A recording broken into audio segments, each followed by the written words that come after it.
Shalom bien-aimés dans le Seigneur, nous vous saluons dans le nom précieux et glorieux de notre Seigneur Jésus. Nous sommes dans la joie de pouvoir réellement nous retrouver et partager cette parole, la bonne nouvelle du royaume pour pouvoir réellement élever le nom de notre Seigneur, élever réellement le nom de celui qui vit au siècle des siècles, le nom de celui qui est digne de louange, de gloire, d'honneur et de puissance. Que la main de l'Éternel, toute puissante, puisse véritablement vous secourir, que cette main s'élève comme une bannière de victoire dans la vie de tout un chacun, afin d'apporter la solution, afin d'apporter le secours, afin d'apporter la guérison, afin de pouvoir réellement apporter la paix, la joie, car la main de notre Dieu est une main qui nous protège et qui nous bénit. Que cette main puisse réellement vous soutenir en toutes choses afin de pouvoir réellement bénéficier des bonnes choses que le Seigneur a préparées pour tout un chacun de nous dès avant la fondation du monde. Nous sommes dans la joie de pouvoir réellement nous retrouver pour partager la parole du Seigneur dans votre émission Que la Bible parle, une émission qui vous est présentée par votre bien-aimé tous les mercredis à partir de 20 heures. Que l'Éternel soit réellement le soutien de tout un chacun, que l'Éternel puisse accorder à chacun de nous la force, la capacité et que chacun de nous puisse véritablement recevoir tout ce qui est nécessaire dans la vie de tous les jours. Voilà la prière que nous adressons à notre Dieu, cette prière que nous croyons véritablement efficace, car la Bible dit que la prière du juste est efficace, que Dieu vous soit favorable, que l'Éternel puisse vous soutenir, que Dieu puisse véritablement vous accorder les bonnes choses dans le nom puissant et glorieux de notre Seigneur Jésus. Voilà, moi je suis votre frère, le pasteur Philippe Mukenge, et comme vous le savez, pour votre émission Que la Bible parle est une émission où nous répondons à vos préoccupations, à vos questions, où nous répondons réellement à tout ce que vous nous posez comme réellement préoccupation, et ainsi nous croyons que l'Éternel vous accordera réellement toutes les bonnes choses.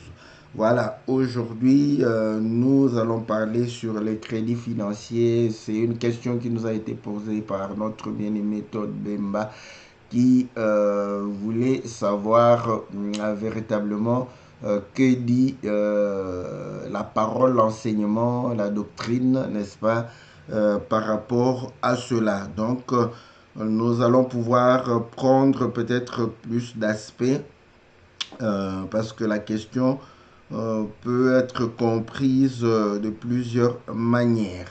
Voilà, que Dieu puisse véritablement vous soutenir, et nous remercions tous les bien-aimés qui sont fidèles à cette émission et tous les bien-aimés qui nous suivent au travers YouTube, tous ceux qui nous suivent au travers Facebook. Que le Seigneur vous soit très très favorable, que le Seigneur vous bénisse.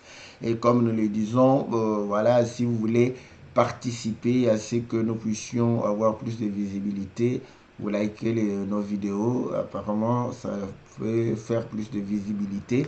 Faites-le pour la gloire du Seigneur.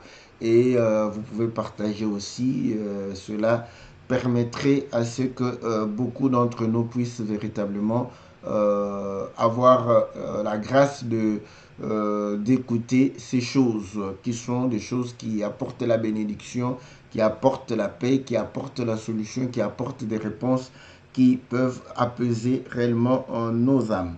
Voilà, donc la question de notre bien-aimé, elle est précise dans ce cadre que le bien-aimé se pose la question: lorsque vous avez un crédit financier et que avant l'échéance de ce crédit, bon, voilà, vous mourrez par exemple. Voilà, maintenant, vous allez mourir avec la dette, vous allez mourir avec euh, réellement l'argent d'autrui. Qu'est-ce que la doctrine est en train de pouvoir réellement préconiser là-dessus? Donc voilà, c'est sur ça que nous allons essayer de pouvoir répondre afin de pouvoir apporter une réponse. Et je crois que nous avions déjà répondu à une question concernant les dettes. Donc on avait répondu à cette question, mais je préfère encore répondre parce qu'il y a un autre aspect. Peut-être que nous n'avons pas eu assez de temps de pouvoir développer lorsqu'on était en train de parler des dettes. Et nous avions dit de manière générale que voilà, le salut concerne la vie éternelle. Le salut concerne le royaume des cieux. Le salut concerne réellement le salut de nos âmes. Donc vous allez comprendre que effectivement la Bible dit que les choses visibles sont passagères et les choses invisibles sont éternelles. Donc à ce moment, nous devons comprendre une chose que ce qui est visible est passager, ce qui est invisible est éternel. Donc les visibles parlent des invisibles. Voilà, le naturel parle du spirituel. Donc nous sommes dans un domaine spirituel, mais la question est liée, n'est-ce pas, aussi aux choses naturelles. Est-ce que le physique peut être spirituel? Parce que nous-mêmes, nous sommes des hommes physiques, mais nous sommes des hommes spirituels. Donc, pour montrer que nous portons la chair, mais nous portons aussi l'esprit. Donc, ceci nous permet de pouvoir comprendre la parole de Dieu dans deux dimensions. Dans la dimension spirituelle, et c'est là où nous faisons toujours des démarches pour démontrer que le Seigneur, c'est lui qui est né de l'Esprit, n'est-ce pas? Parce que l'Écriture démontre que c'est par la puissance du Saint-Esprit que Marie a conçu Jésus et Jésus sera enfanté. Donc, il est né d'Esprit et l'Écriture démontre que le témoignage de Jésus, c'est l'esprit de la prophétie. Donc, voilà. Les choses, le Seigneur va faire des choses visibles pour parler de choses invisibles afin que nous puissions saisir les choses invisibles au travers les choses visibles. Mais il faudrait être conduit par le Seigneur pour pouvoir comprendre les choses visibles qui parlent des choses invisibles. Ça, ce sont des principes de la parole qui nous permettent de pouvoir saisir. Et par rapport aux dettes, je crois qu'il y a des écritures, des lois. Si on lit, je crois, dans Deutéronome 15, on est en train de parler de l'année de relâche. Donc là où les gens avaient des dettes et lorsque cette année arrive, on annule les dettes de toutes ces personnes. Déjà, vous voyez que en Israël, c'était des choses naturelles, physiques. Ils les vivaient de manière palpable. Donc, les gens s'endettaient, les gens avaient besoin d'argent, ils s'appauvrissaient, ils pouvaient aller s'endetter pour pouvoir chercher à pouvoir s'en sortir. Maintenant, l'Écriture démontre que lorsque on donne le crédit à quelqu'un, donc il y a l'année de relâche. Et à l'année de relâche, à ce moment-là, vous allez pouvoir réellement abandonner votre dette. Donc ça nous montre déjà que le Seigneur, nous pouvons voir cela dans deux aspects. L'aspect de la miséricorde, c'est-à-dire que voilà, on absout, n'est-ce pas, on efface la dette. Donc là, c'est cet aspect-là. Et le Seigneur, dans Matthieu 18, on l'avait déjà expliqué aussi, on le répète, Pierre va poser la question concernant quelqu'un qui pêche. S'il pouvait pardonner, combien de fois il va lui-même suggérer, si c'était 7 fois, le Seigneur dit 77 fois 7 fois. Voilà. Donc, à ce moment-là, nous comprenons que le pardon, n'est-ce pas, était demandé par rapport au péché. Le Seigneur va donner une parabole concernant les gens qui ont des dettes. Donc, le Seigneur fait la connexion entre la dette et le péché. Donc, nous comprenons que lorsque nous réalisons Deutéronome 15, où on parle de l'année de relâche, Cela peut parler aussi du fait que nous avions, n'est-ce pas, des péchés et à l'année de la relâche, Dieu nous pardonne afin de nous permettre de recommencer une nouvelle vie. Et cela s'explique par rapport au Seigneur, comme nous le disons dans le livre de Jean chapitre 5, verset 39, 39 ou 30, oui, 39. Le Seigneur dit, vous sondez les Écritures, croyant trouver en elles la vie éternelle. Ce sont elles qui rendent témoignage de moi. Donc, les Écritures rendent témoignage du Seigneur Jésus. Et lui, il se présente comme étant le sabbat. Et l'année de relâche était une année sabbatique. Donc, le Seigneur se présente comme le sabbat. Nous pouvons prendre comme le jour du sabbat, comme le jour du repos. Il se présente aussi comme une année sabbatique aussi. Voilà pourquoi il parle de pouvoir inaugurer une année de grâce. Et l'Écriture, je crois, dans le livre de, je ne sais pas si c'est titre, l'Écriture nous dit que la grâce nous enseigne à renoncer au péché. Et nous savons que le péché, n'est-ce pas, a été l'élément fondamental dans la pénibilité du travail. Au commencement, l'homme travaillait sans pénibilité.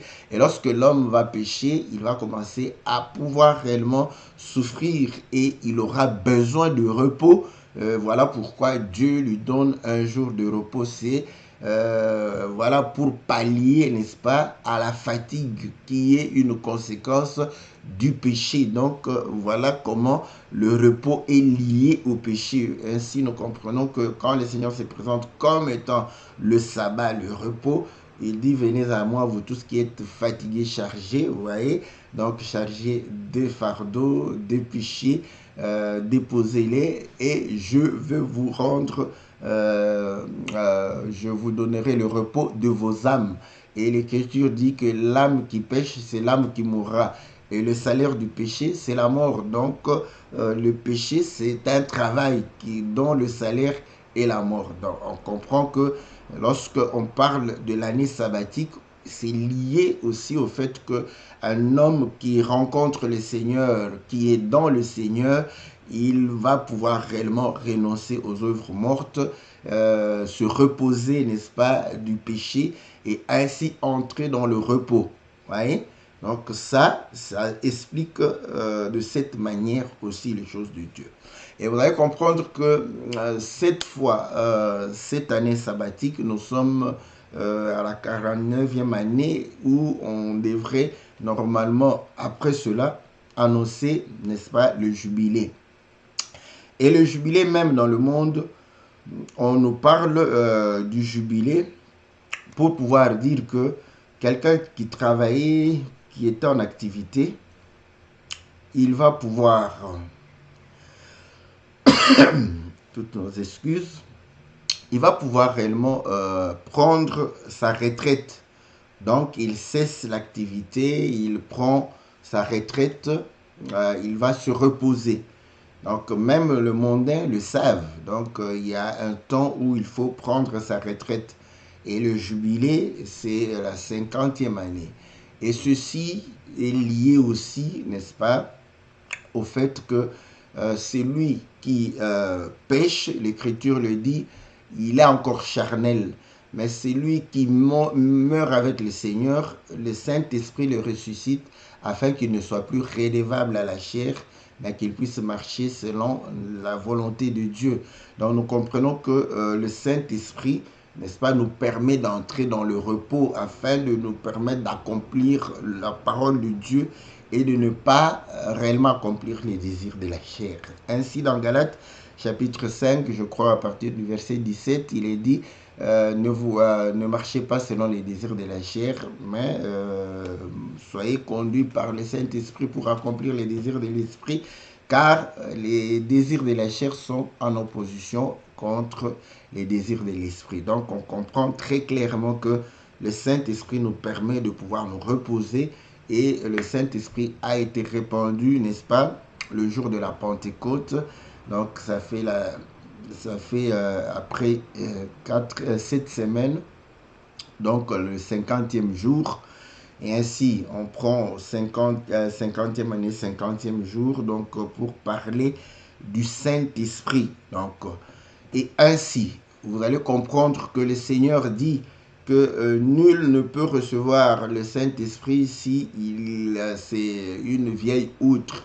Donc, il faudrait réellement que la personne soit une nouvelle outre pour pouvoir recevoir le Saint-Esprit. Et là, il pourra servir le Seigneur. Là, c'est pour démontrer comment nous vivons. Vous voyez que les choses naturelles expliquaient les choses spirituelles. Mais sur le plan de la doctrine, donc de la pratique, vous allez voir que le Seigneur démontrait que déjà qu'il y avait possibilité de ne pas finir sa dette. Donc, le fait de ne pas finir sa dette n'est pas en soi un péché. Je crois que la préoccupation du frère est là. C'est-à-dire qu'on meurt sans avoir fini la dette. Est-ce que cela est un péché? Nous disons déjà dans l'écriture, ce n'était pas un péché parce que Dieu lui-même a prévu le mécanisme pour que quelqu'un puisse bénéficier, n'est-ce pas, du fait qu'on annule sa dette. Et voilà, aujourd'hui, les pays,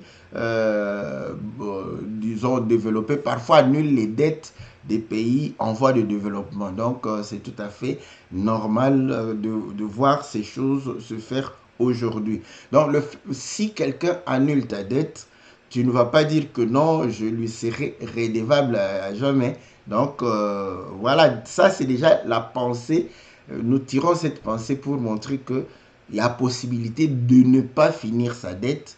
Et ce principe ne pose pas problème parce qu'il y a un mécanisme prévu. Maintenant, quand on est dans des pays développés, dans des pays organisés, vous allez comprendre que quand vous prenez les crédits, voilà, par exemple, par rapport à la maison, vous prenez toutes sortes de crédits. Aujourd'hui, il y a des assurances. On assure le crédit. Donc, pour montrer que si jamais vous mourrez avant de pouvoir payer le crédit, l'assurance va pouvoir réellement payer, n'est-ce pas, la partie qui vous reste à pouvoir rembourser. Et cela permet à ce que voilà, la banque puisse récupérer son argent. Donc, vous allez comprendre que les crédits sont assurés. Donc, ici, dans une telle organisation, il n'y a pas de souci. Donc, vous pouvez mourir. Donc, en réalité, vous avez assuré votre crédit et ainsi la banque, l'assurance va pouvoir payer, épurer, n'est-ce pas, les dettes.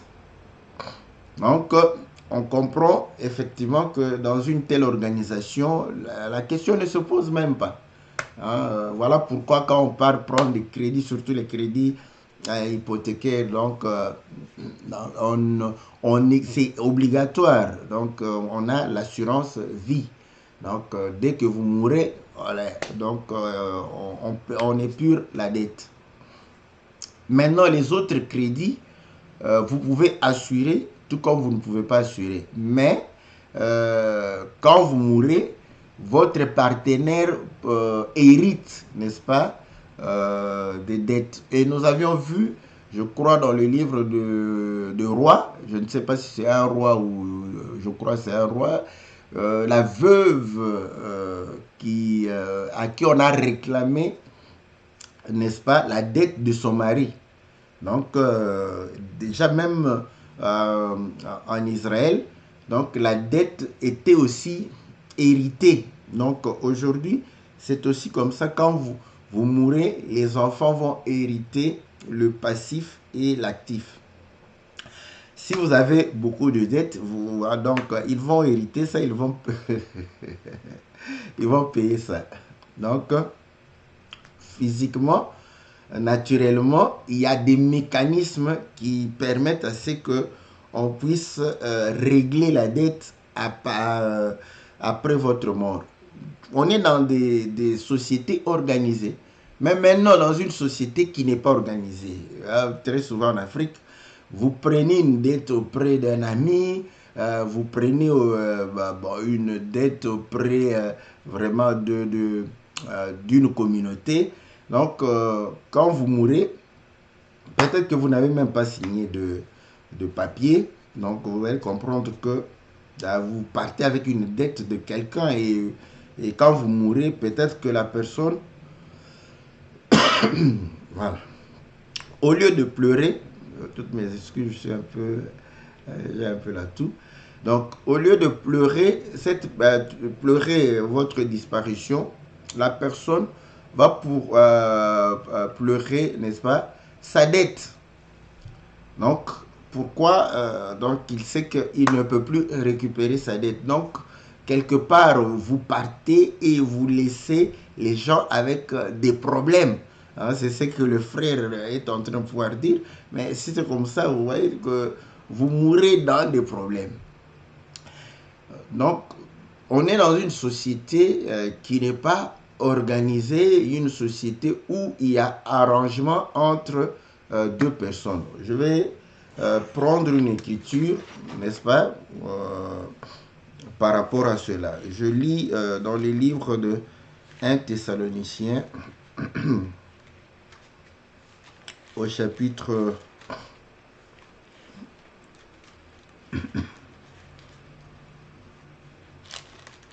au chapitre 4, je crois. Voilà. Il est dit ceci. Voilà. Au verset 6. C'est que personne n'use envers son frère de fraude et de cupidité dans les affaires, parce que le Seigneur tire vengeance de toutes ces choses, comme nous l'avons déjà dit et attesté. Donc, vous voyez, ici, tout ce que l'Écriture nous demande, c'est de ne pas utiliser la fraude ni la cupidité. Donc, dans les affaires, maintenant, vous allez emprunter de l'argent chez quelqu'un. Donc, tout ce que l'Écriture dit, c'est de pouvoir véritablement être honnête. Vous voyez, bon, vous prenez la dette de quelqu'un sachant que vous n'allez pas payer. Donc, le péché est là. Le péché n'est pas en réalité la dette. C'est ce que Paul dit, utiliser la franchise, l'honnêteté dans les affaires et non la fraude ni la cupidité. Donc, maintenant, quand j'emprunte de l'argent et que je sais que j'ai la capacité de pouvoir rembourser cet argent et nous avons fixé l'échéance pour pouvoir rembourser l'argent et je meurs avant. Donc, vous voyez que je ne meurs pas dans le péché parce que l'affaire est traitée de manière honnête, n'est-ce pas, sans être basée sur la cupidité. Donc, je n'ai rien à pouvoir me reprocher. La vie d'un homme ne dépend pas de lui, ni de ses biens, ni de tout ce qu'il peut posséder. Donc, cette vie ne dépend pas de lui. C'est comme je peux aussi donner à des gens de l'argent et je meurs. Donc, ce n'est pas parce que j'ai donné de l'argent à des gens que Dieu va pouvoir réellement m'être favorable parce que j'ai donné de l'argent aux gens. Non. Donc, c'est dans l'état dans lequel je vais pouvoir mourir. Si c'est dans le péché, parce que je peux donner de l'argent, vous allez comprendre que la banque, ce qu'on appelle banque Lambert, n'est-ce pas? Ça, c'est de la cupidité. Donc, vous donnez des gens de l'argent, ils vous remboursent 20%, 30%. C'est trop. Parce qu'il ne pourra pas faire une affaire qui va lui rapporter plus de 30%. Donc, quelqu'un qui prête comme ça l'argent, c'est un cupide. Donc là, le Seigneur voit qu'il est cupide. Il est en train de pouvoir exploiter ses frères. Donc, quand bien même il a prêté de l'argent, lui, il croit aider les gens parce que généralement, on dit que c'est pour vous aider. Vous voyez que dans les pays qui ne sont pas organisés, les gens profitent de cela pour exploiter leurs frères, pour exploiter ceux qui sont dans la détresse. Donc, d'abord, quand quelqu'un vient emprunter de l'argent, c'est qu'il est dans la détresse et vous vous êtes en train de lui donner des taux exorbitants, donc vous l'accablez davantage. Voilà pourquoi on avait parlé aussi. Il faut suivre les vidéos qu'il fallait donc prêter avec intérêt pour l'étranger et sans intérêt pour son frère. Donc on avait expliqué comment l'intérêt est en train d'étouffer celui qui emprunte de l'argent. Donc voilà, vous voyez que quand c'est l'esprit de cupidité, on est en train de tout ça, de frauder par rapport à cela, à ce moment-là, quand bien même vous avez, parce qu'on dit affaire ici, donc ça dépend de celui qui donne ou de celui qui reçoit, de celui qui bénéficie ou de celui qui... donc chacun peut gagner, voilà. Mais il faut que ça soit sans cupidité et dans l'honnêteté. Donc vous allez comprendre que à ce moment-là, si vous êtes vous-même dans le péché, donc vous voyez, ce n'est pas la dette en soi qui est un péché, mais c'est l'état d'esprit de quelqu'un où, voilà, comme on dit, la dette de manière spirituelle, c'est le péché et la liste des péchés. Nous l'avons dans Galates chapitre 5, les envies, la cupidité, les excès, l'amour de l'argent. Dans 1 Timothée, je crois 2 Timothée chapitre 3, je ne sais pas. Donc où on dit, les gens aimeront l'argent plus que Dieu. Donc l'amour de l'argent, c'est la racine de tous les maux. Donc voilà, le péché, c'est ça. Ce n'est pas le fait d'avoir emprunté de l'argent ou prêté de l'argent qui est une bonne chose ou une mauvaise chose en soi. C'est l'état d'esprit. Et voilà, nous mourrons, si nous mourrons, n'est-ce pas, en conformité avec la parole de Dieu. Donc Dieu ne nous juge pas par rapport à cela parce que maintenant, ça dépendra aussi de votre... Si vous n'avez pas signé des papiers, c'est encore grave. Donc, au niveau de l'Afrique, s'il n'y a pas, on fait les affaires sans signer les papiers. Donc, voilà. Qu'est-ce qui prouve que donc vous pouvez réclamer, maintenant vous réclamez, si on a fait à deux, si ma famille était témoin à ce moment-là, oui, vous prenez ma famille à témoin pour pouvoir vous rembourser parce que eux ils doivent hériter et le passif et l'actif. Donc c'est tout à fait normal qu'ils vont pouvoir, voilà pourquoi la veuve est allée trouver le prophète pour dire que mon mari avait des dettes et il est mort. Il nous a laissés et on est venu pour prendre les enfants, n'est-ce pas, afin de pouvoir épurer la dette. Donc voilà, ils vont pouvoir se débrouiller pour pouvoir payer cette dette-là. Donc, en fait, dans le pire des cas, vous allez comprendre que cette dette va être épurée après ma mort. Donc,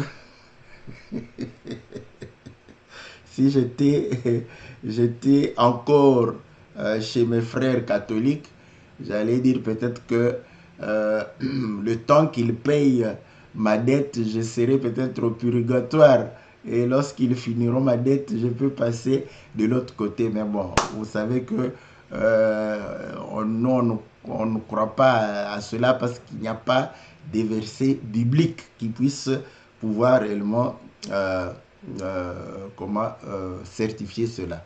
Donc, vous voyez que dans des sociétés organisées, les individus traitent entre eux assez rarement. Et même quand ils traitent entre eux, il y a toujours des traces, il y a toujours des papiers qu'ils signent, tout ça, pour pouvoir réellement permettre la traçabilité de leurs affaires.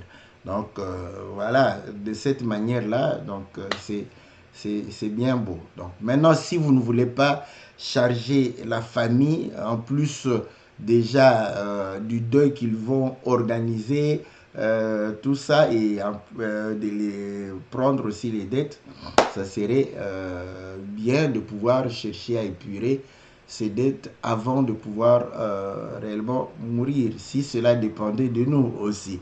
Donc voilà pourquoi dans les sociétés organisées, on assure nos dettes.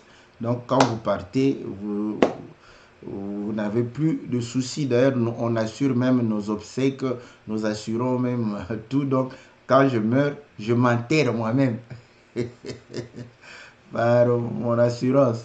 Donc, vous voyez que ce sont deux mentalités différentes. Donc, l'organisation de la société nous permet de résoudre des préoccupations qui sont... voilà, quand vous êtes en Afrique, vous pouvez discuter longtemps sur le sort de quelqu'un qui a une dette et avoir des versets par-ci, par-là. Sur le plan naturel, il faut le comprendre que à ce moment-là, donc, ça dépendrait, n'est-ce pas, de la façon dont vous considérez la dette, parce que lorsqu'on est dans le péché, on est redevable, n'est-ce pas, au diable. Mais lorsque nous sommes avec le Seigneur, vous allez comprendre que la parabole de l'économe infidèle parle aussi des dettes. Et là, c'est par rapport au royaume des cieux.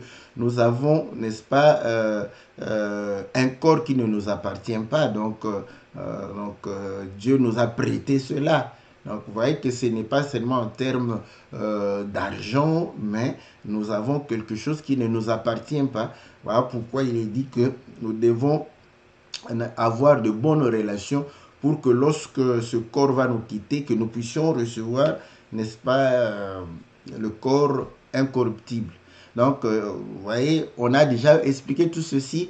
Si vous avez besoin de comprendre la parabole de l'économe infidèle, vous faites recherche sur YouTube. Ce sont des enseignements que nous avons déjà expliqués. Donc, vous allez comprendre que de part et d'autre, on peut expliquer la dette par rapport, n'est-ce pas, à Dieu ou par rapport voilà, au péché et être sous l'emprise de l'ennemi.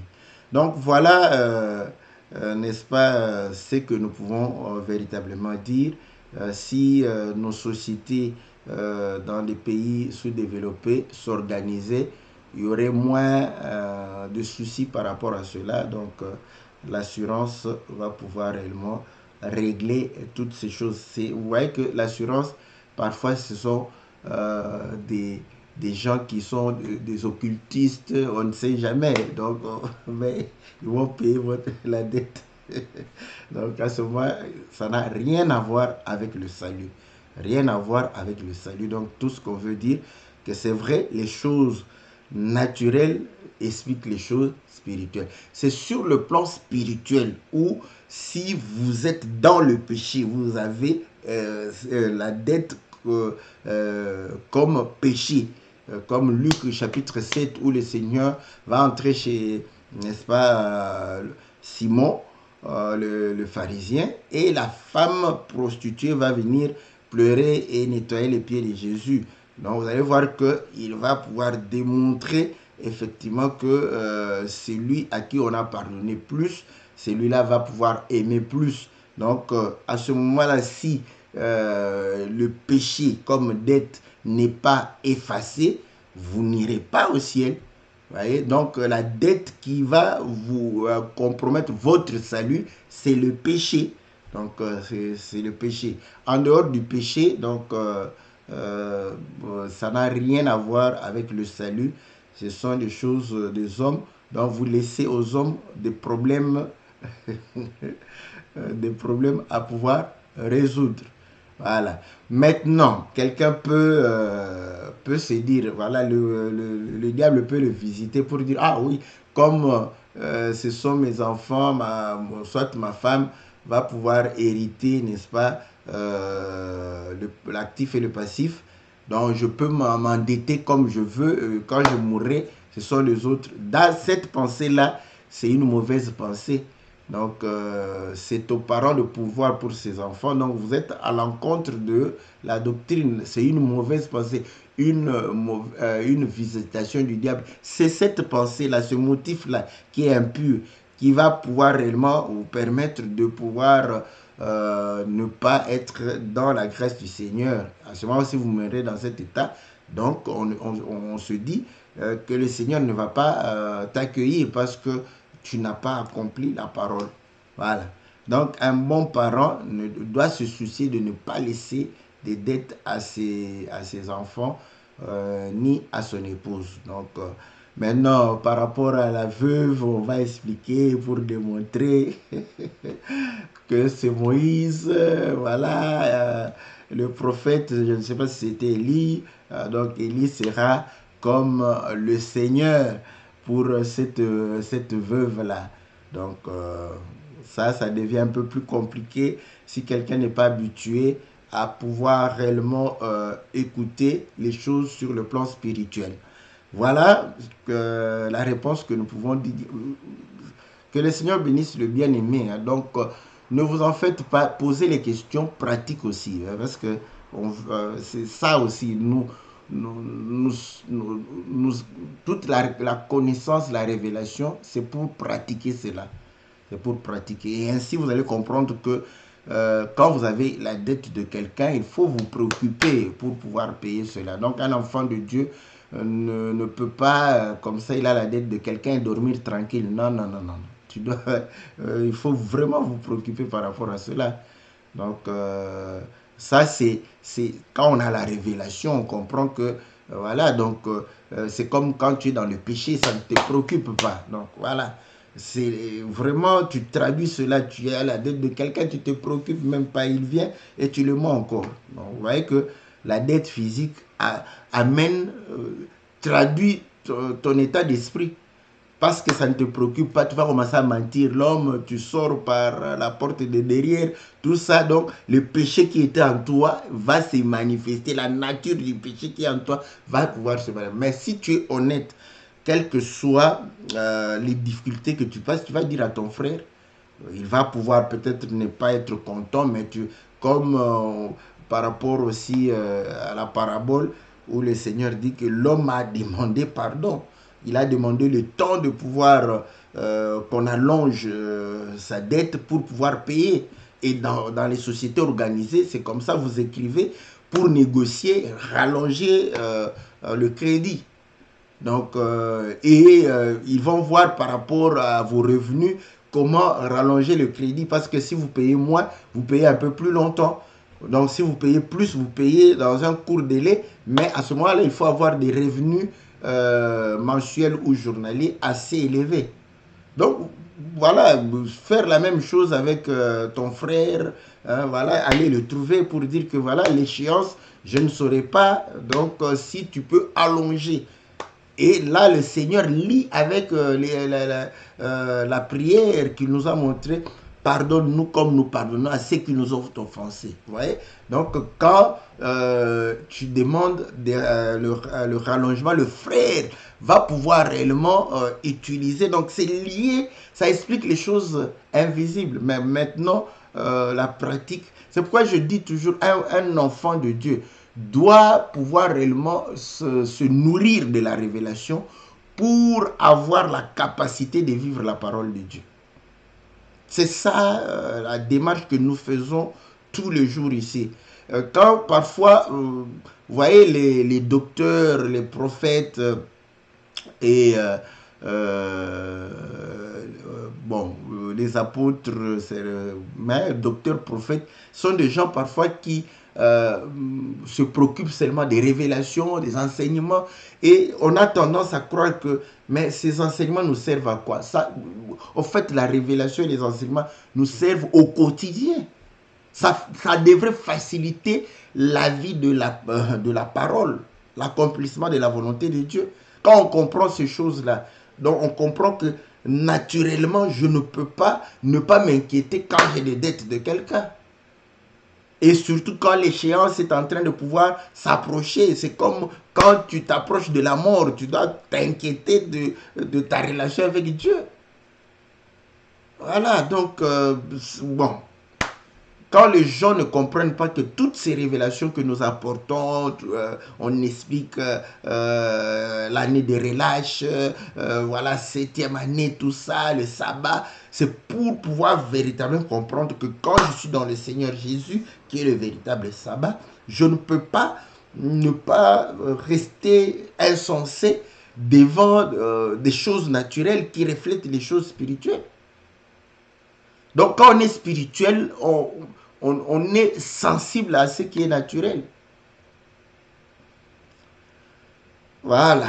Donc, voilà pourquoi Paul, quand il va parler d'Onésime, vous voyez, donc on peut faire vraiment passer d'un côté à l'autre. Donc, Paul, quand il parlait d'Onésime à Philémon, il va pouvoir dire qu'il avait sa dette. Mais il dit que voilà, à cause de l'amitié qu'on a, donc tu prends sa dette, tu mets sur moi. Bon, les gens qui disent qu'on ne peut pas expliquer Christ par rapport à cela, bon, je suis désolé. Donc là, je vois Paul s'identifier à Christ qui porte réellement tous nos péchés, toutes nos dettes. Donc voilà pourquoi nous ne sommes plus redevables. Il retourne, il dit que voilà, c'était un esclave, maintenant prends-le comme un frère. Et le Seigneur va pouvoir dire que je ne vous appelle plus esclave, serviteur, mais ami. Voilà.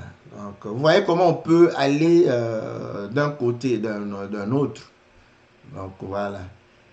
Donc, toi qui es spirituel, voilà comment l'attitude que tu dois avoir par rapport aux dettes, par rapport te préoccuper et le Seigneur va te donner parce que pour ta paix, il doit te donner des revenus qui te permettent de pouvoir réellement avoir la paix. Voilà, que Dieu vous soit favorable. Je crois que j'ai répondu, n'est-ce pas, à la question. Et comme vous le savez, ces derniers temps, nous serons parfois occupés. Comme le bien-aimé Jimmy Tabandit l'a dit, donc nous sommes louant l'Éternel et Rachel qui est le rassemblement des chantres de l'Éternel. Donc on va faire une grande fête le 31 juillet par la grâce du Seigneur où voilà, ceux de l'Europe vont pouvoir réellement participer à cette fête où nous allons chanter pour la gloire du Seigneur, élever le nom pour la gloire du Seigneur et on va se rassembler avec tous les frères de Kinshasa et certains vont venir de province et même de pays limitrophes. Donc voilà, ceux qui veulent soutenir, parce que c'est gratuit, comme on dit. Là, c'est pour vous dire que quand on dit c'est gratuit, euh, vous avez reçu gratuitement, donné gratuitement. Ah, je peux, le mercredi prochain, je vais en parler. Comme ça, je parle de la gratuité et je parle aussi de l'événement que nous allons faire et je parle aussi de votre soutien. Donc, ceux qui veulent soutenir cette initiative en Europe ici, vous devez me contacter. Ceux qui sont au Congo ou en Afrique doivent contacter le prophète Jimmy. Il y a aussi d'autres bien-aimés dont les numéros de téléphone pourront vous être donnés par le prophète Jimmy. Donc voilà ce que nous pouvons dire. Dans le 31 juillet, nous serons par la grâce de Dieu au Congo pour communier avec nos frères, chanter et louer pour la gloire du Seigneur. Donc, priez pour nous et voilà, nous avons besoin de vos soutiens aussi financiers, matériels, pour que nous puissions réaliser cet événement. Donc, je vais parler de la gratuité. Donc, moi-même, je me suis posé la question. Le mercredi prochain, si Dieu nous fait grâce, nous allons parler de la gratuité. Vous avez reçu gratuitement, donné gratuitement. Parce que c'est une notion que je trouve mal comprise par beaucoup de frères. Donc, si vous me posez la question, votre question sera répondue après la mienne. Donc, on se retrouve le mercredi prochain par la grâce de Dieu, si Dieu nous prête vie et si nous n'avons pas d'urgence, nous allons nous retrouver. Mais le lundi, donc c'est toujours dans le même cas si on n'a pas d'urgence parce que maintenant on n'a que un mois pratiquement et demi pour nous préparer. Donc, on prépare le voyage, nous préparons aussi notre prestation, nous préparons aussi quelques éléments que nous devons présenter aux bien-aimés pour leur édification, donc quelques cantiques. Donc, nous avons besoin de soutien spirituel parce que c'est pas facile. Vous savez, bon, nous, on n'aime pas faire la publicité des démons, mais des choses, quand les choses se compliquent, on sait que c'est aussi le combat que l'ennemi mène pour pouvoir nous déstabiliser. Mais nous croyons que l'Éternel, notre Dieu, nous a déjà donné la victoire au travers de l'œuvre de la croix. Donc, priez pour nous et soutenez-nous aussi financièrement parce que nous voulons faire des choses de manière correcte et c'est un gros budget, donc ce n'est pas facile. Donc voilà, soutenez-nous dans ce sens-là si vous avez besoin. Nous ouvrons aussi pour que vous puissiez aussi, voilà, nous puissions tous partager la réussite de l'événement aussi. Voilà, c'est aussi dans ce but-là. Donc, même si on avait tout l'argent nécessaire pour réaliser l'événement, moi, on allait toujours vous demander de soutenir pour que le diable ne puisse pas aussi nous visiter afin de nous enorgueillir pour bomber la poitrine et dire que c'est grâce à nous. Donc, c'est aussi dans cet aspect-là que vous puissiez participer, même si vous donnez 1 euro. Donc, cela va couper court aux velléités de l'ennemi afin de pouvoir dire que c'est grâce à telle ou telle autre personne. Donc, ça sera grâce à nous tous que nous aurons fait quelque chose de mieux et de bien pour notre Seigneur. Voilà, donc ceux qui veulent doivent nous contacter au niveau de l'Europe, des États-Unis, de l'Australie, tout ça. Donc, vous avez véritablement à nous contacter. Sinon, ceux qui sont en Afrique, contactent le prophète Jimmy. Que Dieu vous bénisse. Que le Seigneur vous soit très favorable. Au nom puissant de notre Seigneur Jésus. Amen.